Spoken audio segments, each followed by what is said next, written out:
Hi guys, welcome back to my channel. Welcome if you are new. Today we are going to be doing a books that I've not yet read. There are 2, 4, 6, 8, 10, 12, 13 books that I pulled off my shelves. But it's not including the individual special editions that I've bought. So I do have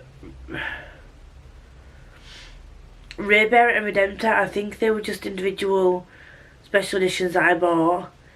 And then I also have Spin the Dawn and Ravel the Dusk, which I've not yet read.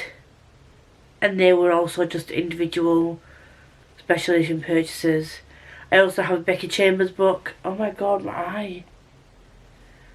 I also have a Becky Chambers book, but that's the 4th in the series, and I think I'm just going to unhaul that. So this is in no particular order. Let's just get to it, because I'm calling myself out here.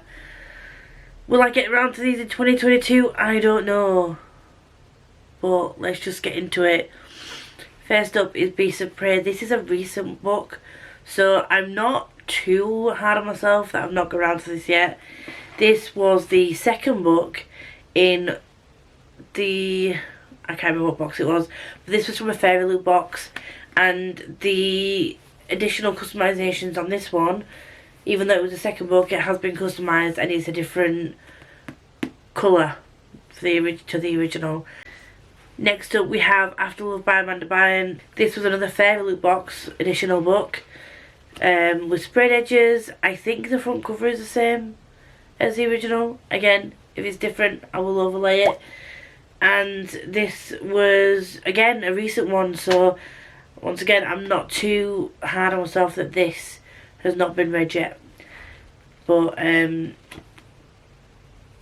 all I know is that it does have queer rep in it, and I can't really remember what else it was about. But next up we have another Fairy Loot book with sprayed edges. And did it have under just, yeah, it had under the cover dust jacket art as well. And this is The Bright and the Pale by Jessica Rubinkowski.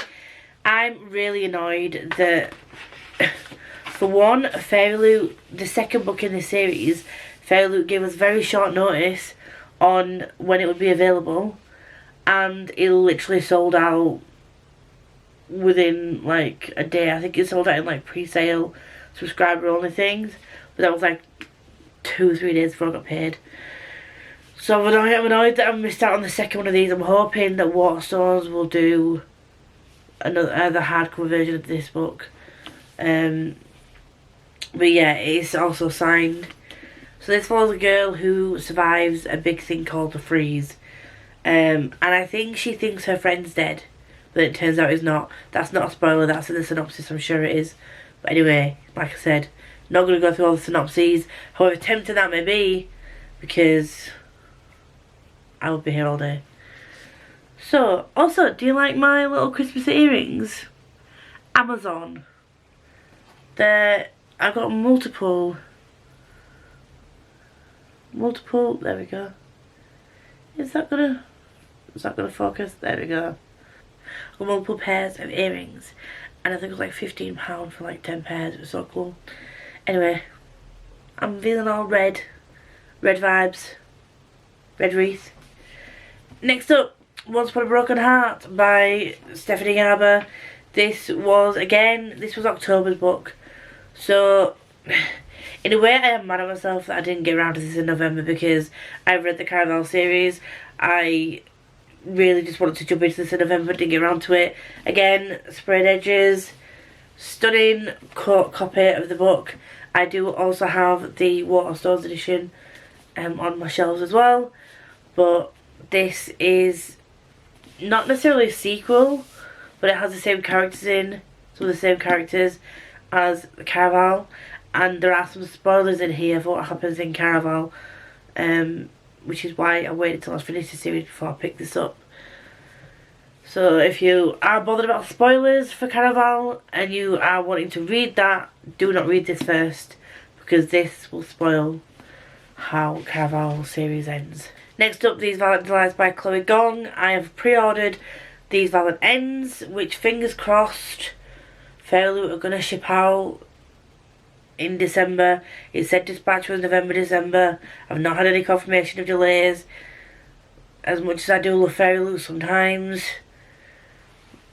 shipping it, delays with shipping just aren't the best. Anyway, these valentines, 1920 Shanghai. Romeo and Juliet retelling. I forgot what it was then. That's all I know. And that's all I want to know. Stunning, stunning, stunning cover. Does this have under the dust jacket art? I can't remember if it was being done at this point. Yeah, it was. There we go. There's the artwork for that one. Woohoo! Next up is Flame of the Mist by Renee Adier. I think that's how you pronounce the name. My apologies if it was wrong. This is a very, very old one for me. What year? 2017. 2017. I say very old, it's only 4 years old. I got this in one of the first, yeah, obviously 2017 was a few months after Fairloot had started. So it came with the signed bookplate and no additional customisations. But can we just take a moment to appreciate, there's like that thing going around on TikTok and that, and they're like, this is where we started and this is where we are now. So this is where we started, with no customisations and a signed bookplate, to this, which is sprayed and stenciled edges, inside pages, art, special edition cover, naked hardback, and reverse dust jacket art. In the space of 4 years, to go from literally just a signed bookplate to all this, you can tell there's growth with this company. Next up, we have these Hello Vows, Fairloot once again, just stenciled edges and then sprayed on top and bottom. Naked cover, and under the dust jacket art. Stunning. This is by Lexi Ryan, and again, I would love to be able to get around to this. I think this is some kind of love, oh shit, I'm breaking stuff. I think this is some kind of love triangle situation. Someone said it gives them Akatar vibes, mixed with something else. I can't remember what they said. Olivia Reed Alate mentioned it the other day, but I think people have disliked this just because they think it's a try hard for Akatar, and I'm not going to go into this with any preconceptions about what it is, because I made the mistake of listening to too many reviews on Once a Future Witches, and I put that off, and I almost unhauled that without reading it, and I'm so glad that I didn't do that. So I'm not going to listen to any reviews about this. I'm going to go in with an open mind and just read it and see what the situation is with this. I don't know if it's part of a series, I think it is, but I'll be looking out for the second book in this one as well. Next up, we have a book that was from Abraxas, and this is just a standard edition.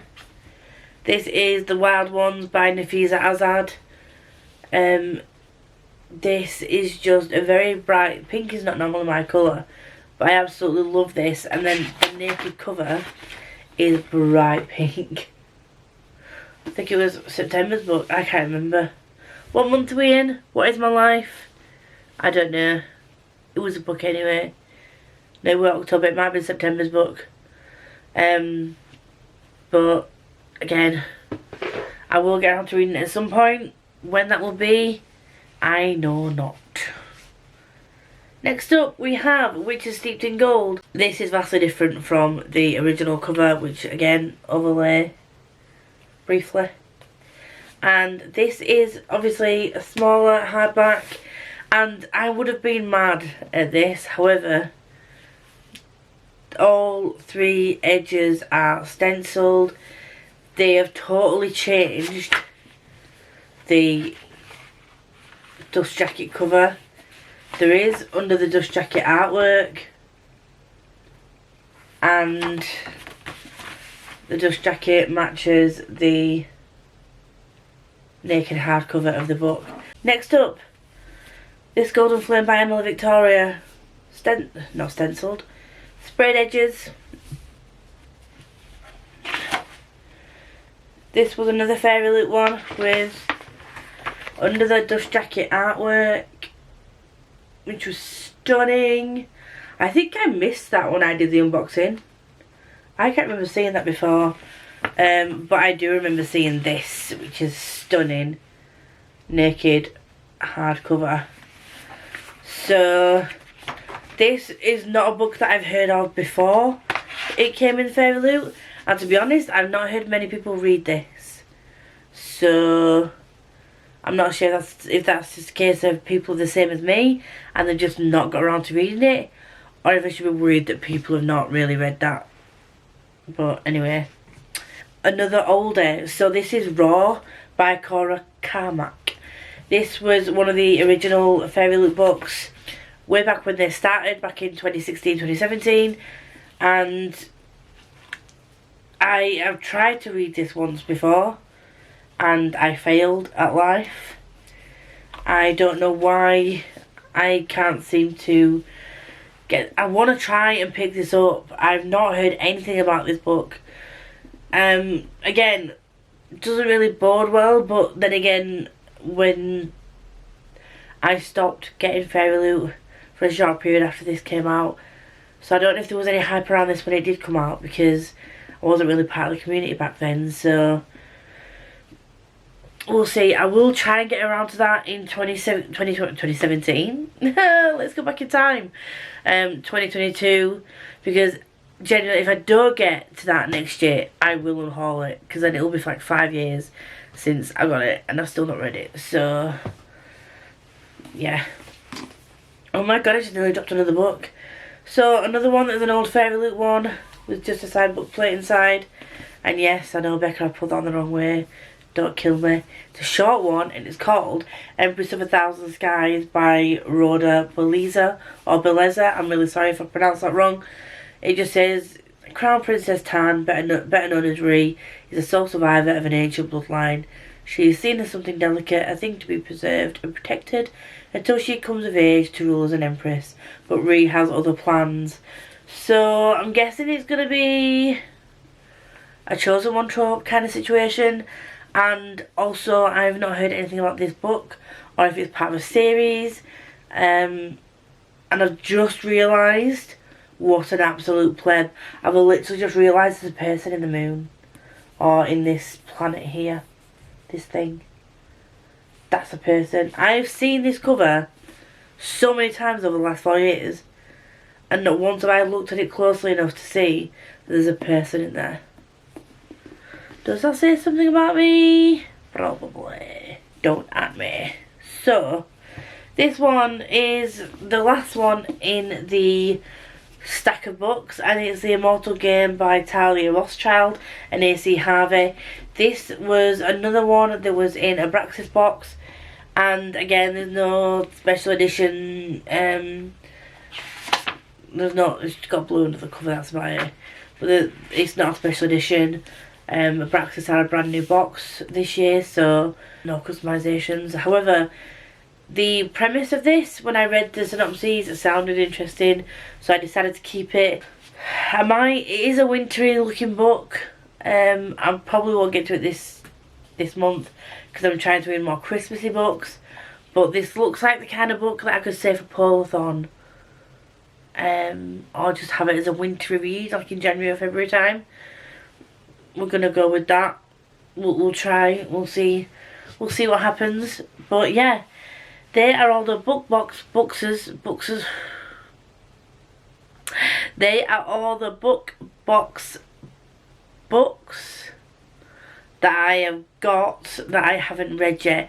There is another one that I got last month in October from Abraxas box. I can't seem to find it right now, but it's something like a forest by, is it Sarah Hollowell? I'll leave a picture up here. I've still not read that either. Abraxas box and Fairy Loot tend not to come on time, so by the time this came I'd already sorted out my TBRs. So yeah. Oh. There tends to be quite a few delays with these book boxes, so I can never really plan them into my TBRs. So it's a case of trying to fit these books around my TBRs where I can. So I will see. I've got no excuse for not reading books that I've had for 4 years. Literally no reason why I haven't read these yet. Maybe I put these on my self-destruct cart as well. I'm gonna add these 3 to my self-destruct TBR. That will encourage me to pick them up. The others are all sort of 2019, late 2019, no, late 2020 through to now. So I'll give myself a chance to read those, but these have been on my shelves since 2017. So these are all going on my self-destruct cart, and if I haven't picked them up by next year, they are getting on hold by the end of next year. So my self-destruct TBR should be out already before this video goes out. If it's not, it will be out sometime around sometime in December. But yes, I've also found 2 other books that I wanted to add to my self-destruct TBR. I'm not going to refill any clips for that video. I have done so much editing for this month, I am not going to edit on extra clips. But yeah, 3 more books to go on my self-destruct TBR. Gets them off my shelves either way, doesn't it? I hope you have enjoyed Vlogmas. I've enjoyed Vlogmas. Will I do it again? We don't know. I'm currently on day 4 while filming this. So far so good. If I still have all my hair by the time the end of December comes, I might even do Vida. You never know. We will see. But until next time, I hope you all have a fantastic Christmas. And I will see you all in the next video, whenever that may be. Bye.